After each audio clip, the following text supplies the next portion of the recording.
From the campus of Iowa Western, you're watching your hometown information station, CBTV 17.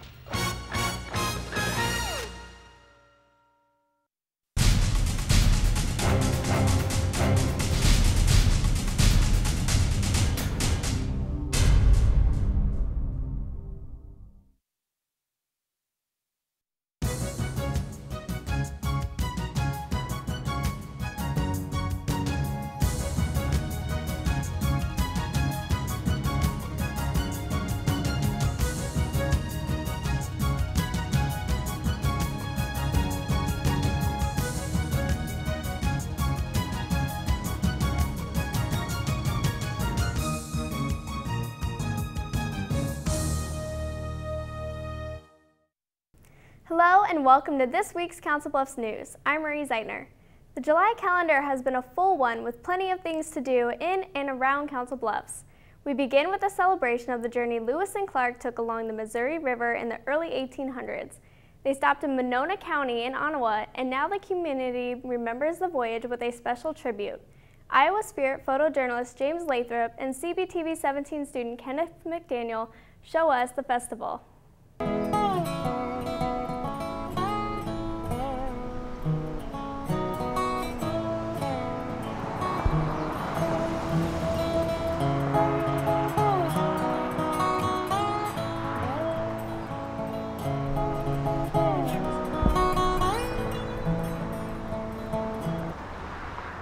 Well, we're out here portraying the fur trade, Lewis and Clark era. We're doing trading, selling period correct items to the individuals coming out to visit the camp. My actual camp given name is Tatanka Shishkala, which is little buffalo, but actually buffalo is from Africa, and so it actually should be little bison in the American form of the expression. Been doing this for 20 years. It's not really a hobby, it's more of a lifestyle. Most of the people that are out here, you will find that they live this type of mentality year round. You know, it's kind of the code of the Old West. I love the period correct camping. I've camped in nylon and I've camped in the white canvas, and I will never go back to nylon. The nylon cracks in the wind, your white canvas in this wind, it's just kind of a nice little thump type, lulls you to sleep. The canvas will breathe better than the nylon, so when you're up in the 90s and 100s during the day, as soon as the sun goes down, it starts cooling off inside almost immediately. So much better sleeping, much better living. And then the other thing is living the lifestyle of the 1800s. You go to bed when you're tired, you get up when you're ready, you eat when you're hungry, and there's just a whole different mindset. You know, you take the watch off and all of a sudden you're not in 2012, you're back in 1804, 1805, you know, the early 1800s, and it's just a whole different way of doing things. Underneath, but resonator is the official name. And you play it with a piece of steel and a slide. It's kind of like an acoustic steel guitar without the pedals.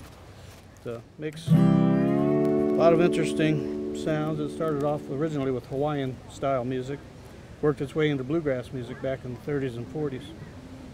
And, pretty popular instrument. Of course, bluegrass is always acoustic, so steel guitar doesn't fit in. I got homemade soap. We have like this honeysuckle kind that it doesn't really have that much of a smell. And this is called Testia, and it gets that smell off your hands when you are washing your hands, if you're like Onions. working with onions, oil, or anything else like that. And then right here we have a real papoose. It's functional, you can use it. Like right here we have a candle holder that if you're wobbly or anything, the candle will still stay up. It won't fall. And if you do this, your candle will probably burn out if it's only that height. And then right here we have some ivory soap that the Boy Scouts use. And we have a washcloth and 2 baby hats that my baby sister can't really wear.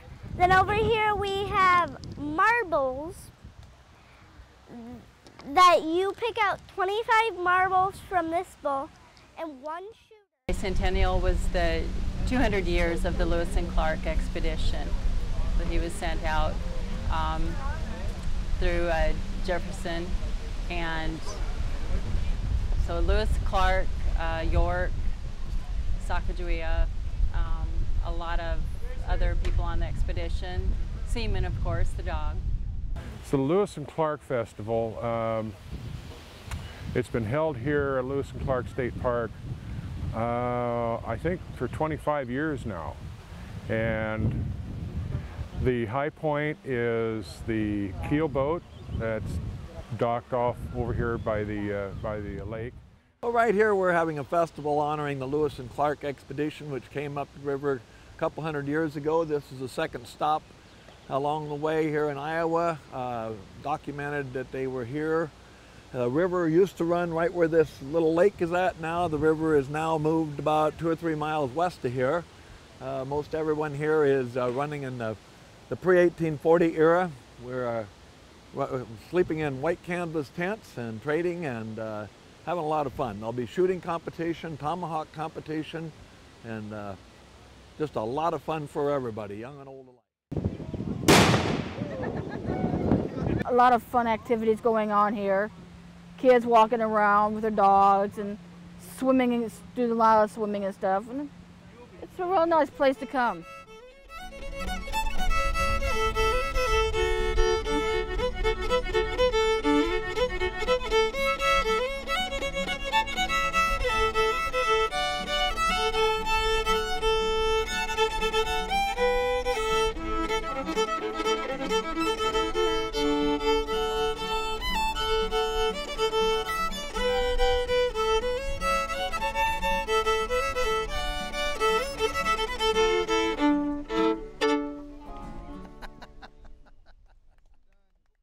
Your path to a rewarding career in healthcare begins here at Iowa Western Community College. Iowa Western's new nursing center offers state-of-the-art instruction in nursing, surgical technology, medical training, and emergency medical services. Iowa Western Community College has a state-of-the-art nursing simulation center.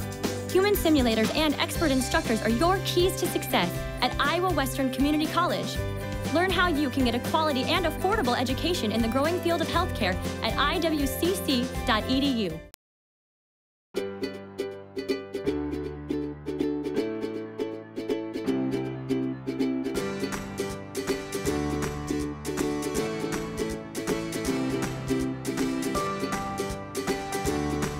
We're getting job experience just learning about it. They help you realize what's going to be like out there.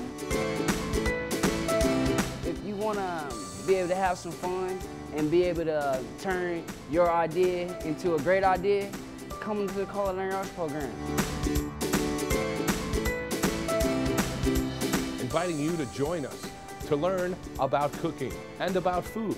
You'll make soups and sauces, you'll produce cold food, and you'll even get to work in the bakery. And eventually, you'll learn management skills. We have several different programs at our disposal, and you can take any one of them. So please, join us at Iowa Western Community College.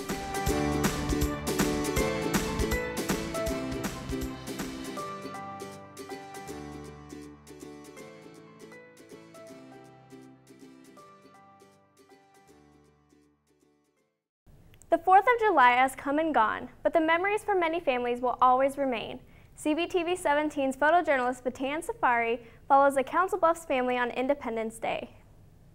The 4th of July for the Mouskett family means heading to Glenwood for a holiday tradition. We get together every year with family and friends and light fireworks and celebrate our nation's independence. For them, this day is not only about having a good time, but it's also a reason to reflect, remember, and honor those who sacrificed to win our nation's independence. We tend to forget what it's actually about, and it's really about those people that have died for our country and sacrificed things that we don't think of every day. So I think it's good to remember that, those guys that have gone before us, a couple hundred years ago, and it's yeah, they paved the path to where we are now. The day of celebrating continues as night falls, with the 4th of July tradition for the family and friends, and it's what they've been waiting for all day long, all year long. Just can't wait until the fireworks start. God bless America.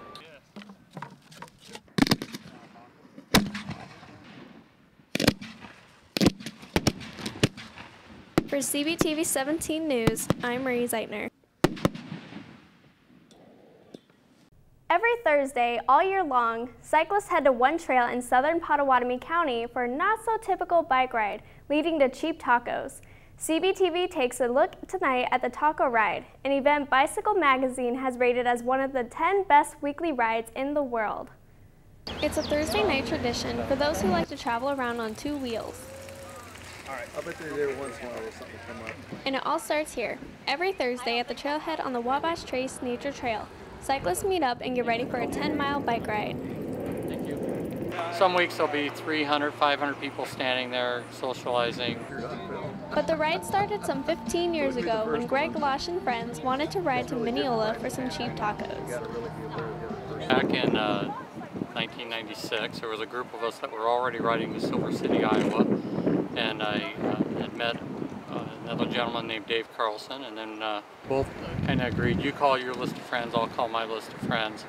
So we started calling everyone we could and to get them to come out and do the ride. This night, it's hot, and among many first-timers are others coming back for more. First time this year was really hot, and just like today, it's going to be another steamer. My second time. It's my second time. And some have been doing it for years. There are tips for taking on Taco Ride. Ride are helmets and headlights and tail lights so that you can ride safe on your way back in the dark. It's 100 degrees, and hundreds of cyclists come to Mineola for tacos and music.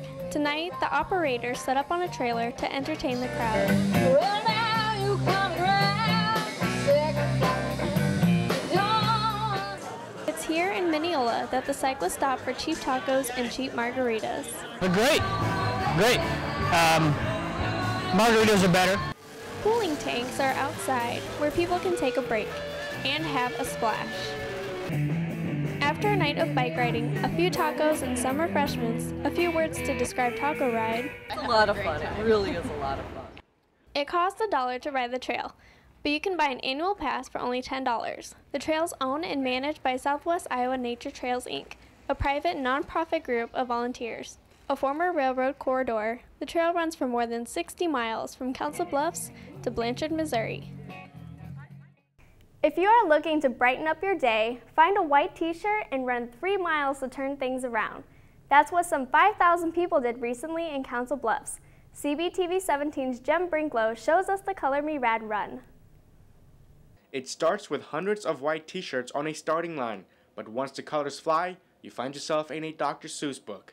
It's a 5K race where runners get bombed with colors. The Color Me Rad combines the chore of exercise with the joy of colors in a 3-mile stretch around the Mid-America Center. I think it's a fun gathering for everybody. I mean, colors are flying, people are getting splashed. While some get ready for the run, others, like Jeff Nemitz, take a different approach. I did no training, 0 training. Training or no training, it's still a fun gathering for anyone looking to brighten up their day. It was awesome just because it goes by so much faster because they're throwing colors at you. We started in white and turned out like a rainbow. It was a complete blast. I would recommend it to anyone and everyone. It's a good family event, good time to come out and spend time with good friends and family and get a little revenge on each other, and this is what you look like when you're done. The pot of gold at the end of this rainbow goes to what the run is all about, raising money for the Special Olympics. so everyone who crosses the finish line is a winner. That's something you can never do enough for. It's such a great cause. I'm glad to see so many people involved. With Council Bluffs Television, I'm Jem Brinklow.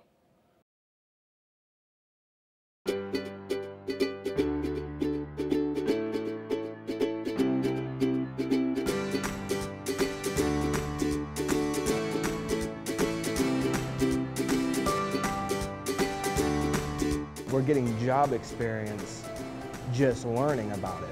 They help you realize what's going to be like out there. If you want to be able to have some fun and be able to turn your idea into a great idea, come to the Culinary Arts program. Inviting you to join us to learn about cooking and about food. You'll make soups and sauces, you'll produce cold food, and you'll even get to work in the bakery. And eventually, you'll learn management skills. We have several different programs at our disposal, and you can take any one of them. So please, join us at Iowa Western Community College.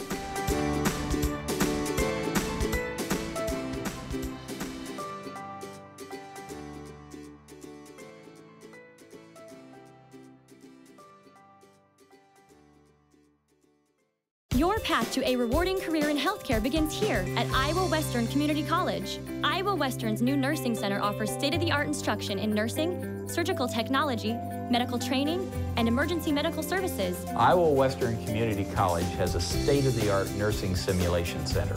Human simulators and expert instructors are your keys to success at Iowa Western Community College. Learn how you can get a quality and affordable education in the growing field of healthcare at iwcc.edu. If you are looking to spend some time outdoors, Arrowhead Park in Neola could be your perfect destination. That's where families have been camping since 1962. This summer, the park is celebrating its 50th anniversary. It's a day for the shade, and you won't have trouble finding a shady spot on this 147-acre park. Arrowhead has been around for 5 decades, celebrating its 50th anniversary July 13th through the 15th. Back in the early 60s is when the Conservation Board purchased this ground and made a dedication. I think it was 62 that they started, they purchased the ground and then started making the lake on it. And it's been probably 10 years after that, they pretty much got it all developed. And campers couldn't wait to set up their tents and go fishing at the new Arrowhead Park. 50 years later, a lot has changed. The ranger says Arrowhead is a great campground for any kind of camper. We got a 14-acre fishing lake, we got paddleboat rentals, canoe rentals, we have cabin rentals, we have RV camping, tent camping, hiking trails, pretty much everything for the public wants to come out and use. To help celebrate Arrowhead's 50th anniversary, the Lions Club volunteers to supervise a bounce house for young kids.